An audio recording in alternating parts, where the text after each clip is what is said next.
এখানে একটা স্কুল আছে, মঙ্গলগঞ্জ এপি স্কুল। তো নীলকুঠির অবস্থা কিন্তু ভগ্ন অবস্থা।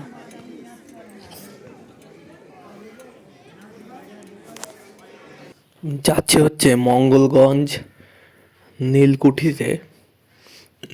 এর পাশেই হচ্ছে মানে ইসামতির এই পাশটায় হচ্ছে মঙ্গলগঞ্জ নীলকুঠি, ঠিক ইছামতির ওই পাশটা হচ্ছে বিভূতিভূষণ অভয়ারণ্য। এবং প্রচুর সুন্দর দেখার জায়গা, নৌকা নিয়ে ঘোরার জায়গা, যদিও নৌকার রেটটা অনেকটা বেশি। তারপর রাত্রে থাকার জায়গা আছে। তো এই মঙ্গলগঞ্জ নীলকুঠিটা তৈরি করেছিল হচ্ছে ব্রিটিশরা, নীলকর সাহেবরা। এখানে যে সমস্ত আশেপাশে যে সমস্ত উৎপাদিত নীল হতো সেগুলো সংরক্ষণ করা হতো। এখানে থাকতো, অফিস ছিল এই নীলকুঠির মধ্যেই, এবং 2 তলা ছিল। আমি দেখাবো, ছোট্ট একটা গলিপথ ছিল, তার ভিতর দিয়ে উঠে 2য় তলায় যাওয়া যায়। সংরক্ষণ করা হতো, এখান থেকে বিদেশে পাঠানো হতো নীল তৎকালীন সময়ে। এবং আশেপাশে সুন্দর জায়গা, তবে রাস্তাটা কিন্তু এখনও কাঁচা রাস্তাই রয়েছে। তো দেখো নীলকুঠিটা।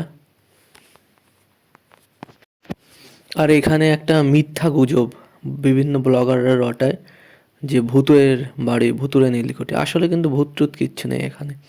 সুন্দর একটা মনোরম পরিবেশ। একটি স্কুল আছে, মঙ্গলগঞ্জ বাচ্চাদের প্রাইমারি স্কুল। এখানে সারাদিন স্কুল হয়, বিভিন্ন লোকেরা আসে, ঘুরে বেড়ায়।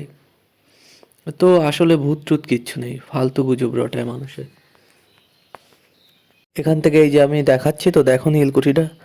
এর এর ইটগুলো কত ছোট ছোট। এবং 2য় তলায় উঠছি আমি। 2য় তলায় উঠে দেখাবো ছোট্ট একটা গলিপথের ভিতর দিয়ে যাবো, ছোট্ট গলিপথ।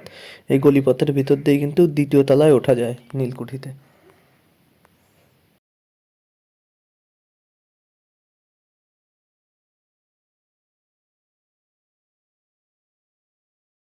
এবার আমি উঠছি, দেখো এই সেই গলিপথ দিয়ে 2য় তলায়, যেখান থেকে দূরের অনেক দৃশ্য দেখা যায়, জঙ্গল দেখা যায়, এবং দূরে কি হচ্ছে সেটাও দেখা যেত।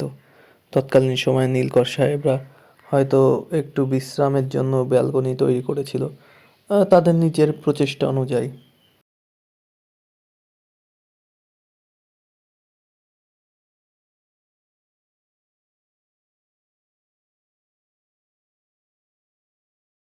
এটা কিন্তু ইছামতি নদী।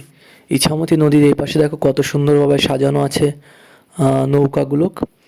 এবং এর অপোজিটেই হচ্ছে বিভূতিভূষণ অভয়ারণ্য।